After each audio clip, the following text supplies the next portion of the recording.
Engraçado, eu não sei se porque a visita do Papa Francisco repercutiu muito também entre os evangélicos, né?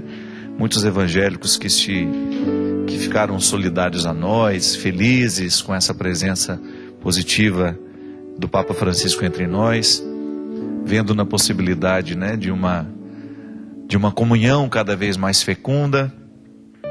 Outros não muito felizes, né, falando mal de nós. Vamos escutar sem que isso nos machuque, sem que isso venha nos ferir. Os outros têm o direito de pensar diferente, né? Só não tem o direito de nos agredir. Então a gente fecha o ouvido para não ouvir a agressão, porque não é bom ser agredido. Eu não vou ficar procurando na internet aquilo que eu sei que será agressivo a mim. Uma coisa é uma pessoa me acrescentar com um ponto de vista diferente do meu, e me fazer pensar, me fazer refletir. Outra coisa é uma agressão gratuita. Não multiplique isso, viu? Não fique retuitando as agressões que nós recebemos ao longo da semana. Vamos fazer esse mundo ser melhor. Você tem o seu posicionamento de fé, o outro tem o direito de ter um posicionamento diferente, mas o respeito é absolutamente, né? É absolutamente necessário para que o cristianismo seja de fato revolucionário e transformador. Porque às vezes somos nós, com as nossas rixas, é que geramos o ateísmo no outro. Então muita gente hoje, essa semana, né, eu estava vendo aqui hoje, muita gente mandou perguntas referentes a essas diferenças entre nós e os evangélicos.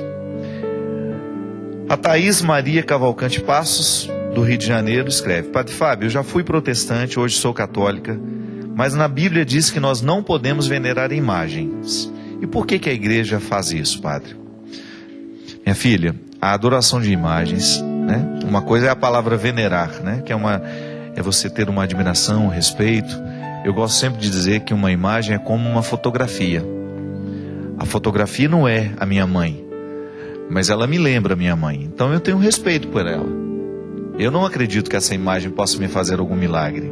Eu apenas tenho nela um símbolo da minha fé. Agora, o que nós precisamos fazer é viver um catolicismo que passe pelo respeito às imagens, mas que faça o tempo todo o esforço de ser cristológico. Nós não podemos admitir que a nossa experiência religiosa ela se limite a esses devocionalismos que a igreja autoriza, né? Mas a igreja não nos obriga a viver esses devocionalismos, porque o grande objetivo de todas as devoções é nos levar ao Cristo. Eu participei daquele programa da Fátima Bernardes, né, onde foi discutida amplamente a questão dos santos, e eu fiquei com tanto medo que o programa terminasse, né? Fala desse santo, falou da irmã Dulce, falou da Inha Chica, e eu fiquei preocupado que o programa terminasse sem ter um fechamento do significado de tudo isso, né? Nós não podemos definitivamente viver uma experiência cristã sem o Cristo. Os santos são homens e mulheres como nós, que viveram com radicalidade a sua experiência de fé, e a igreja reconhece a santidade deles. Mas eu não preciso ficar, eu não tenho o direito de passar pelo exemplo dos santos, parar no exemplo dos santos e ficar a minha vida inteira no exemplo dos santos. Eu tenho que fazer com que esse exemplo me conduza ao meu modelo máximo, né? Que é o meu Redentor. Eu não sou católico por causa dos santos, eu sou católico por causa de Jesus. Jesus é o meu centro, é a Trindade, né? Quando eu falo Jesus, é importante a gente salientar que nós estamos falando de uma presença trinitária na história. Jesus traz a Trindade para a história. Ele traz a presença do Pai, ele traz a presença do Espírito, ele nos oferece a Trindade. O coração de Jesus é a porta humana, né, por onde nós adentramos o mistério da Trindade. Então, todas as devoções que a igreja tem, a gente precisa tomar muito cuidado para que a gente não viva em torno delas sem chegar ao conhecimento do Cristo. E é por isso que eu não tenho o menor escrúpulo de dizer que eu sou um cristão católico, que tenho muito pouca necessidade das devoções. a minha experiência de Jesus, ela é o centro da minha vida cristã, é o centro da minha vida católica. Então a gente precisa parar de ficar o tempo todo agarrado nessas questões miudinhas, né? Eu tenho direito, eu tenho um respeito a todos os santos, eu participo, eu acredito na comunhão dos santos, mas eu me entendo é com Jesus o tempo todo. Ele é o caminho que me leva ao Pai. Ele é a presença que me santifica. Nele eu faço a experiência do Espírito. Então Jesus me congrega na eternidade.